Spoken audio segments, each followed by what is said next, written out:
I've always loved the ocean. The vast, endless expanse of blue, the way the waves crash against the shore, the smell of salt in the air. It's always been a place of peace for me. That is, until the summer of 2025. My family owns a beach house in a small coastal town, and every summer we'd pack up and head there for a few weeks of relaxation. That year was no different. My parents, my younger sister Lily, and I arrived at the beach house ready for another summer of sun and sand. One evening, Lily and I decided to take a walk along the beach. The sun was setting, painting the sky in hues of orange and pink. We walked along the shore, our feet sinking into the cool sand. Suddenly, Lily stopped and pointed at something in the water. "Look, Alex!" "What's that?" she asked, her eyes wide with curiosity. I squinted at the water, trying to make out what she was pointing at. It looked like a large, dark shape, bobbing in the waves. As we watched, it seemed to move closer to the shore. We decided to investigate. As we got closer, we realized it was a creature of some sort. It was large, with a sleek, dark body and a long, sinuous tail. Its eyes were large and glowing, an eerie green color that seemed to pierce through the darkness. It looked at us, its gaze almost human-like.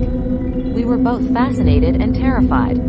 We had never seen anything like it before. We decided to go back to the house and tell our parents about our discovery. But when we got back, the creature was gone. Our parents didn't believe us, of course. They thought we were just making up stories. But Lily and I knew what we saw. That night, I couldn't sleep. I kept thinking about the creature. I decided to go back to the beach and see if it was still there. I grabbed a flashlight and quietly slipped out of the house. When I reached the beach, I shone my flashlight around, looking for any sign of the creature. Suddenly, I heard a splash. I turned around and saw the creature emerging from the water. It was even bigger than I remembered, its body glistening in the moonlight. I was frozen in fear. The creature looked at me, its green eyes glowing in the dark. Then, it opened its mouth and spoke. "Help me," it said, its voice echoing in the still night air. I was shocked. I didn't know what to do. I ran back to the house, my heart pounding in my chest. The next day, I told my parents what happened. They still didn't believe me.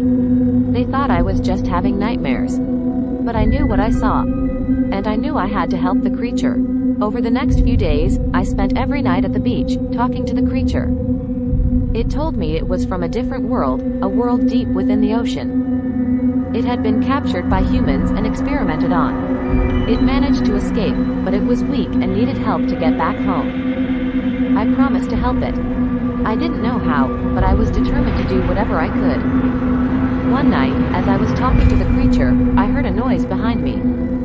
I turned around and saw a group of men approaching. They were carrying nets and harpoons. They had come to capture the creature. I stood in front of the creature, trying to protect it. But the men pushed me aside and threw their nets over the creature. It let out a cry of pain and fear. I fought back, trying to free the creature. But the men were too strong. They dragged the creature away, leaving me alone on the beach. I was devastated. I had failed to protect the creature. But I wasn't going to give up. I was going to find it and set it free. That's when I realized that the ocean wasn't just a place of peace for me anymore. It was a place of mystery and danger. And I was going to uncover its secrets, no matter what.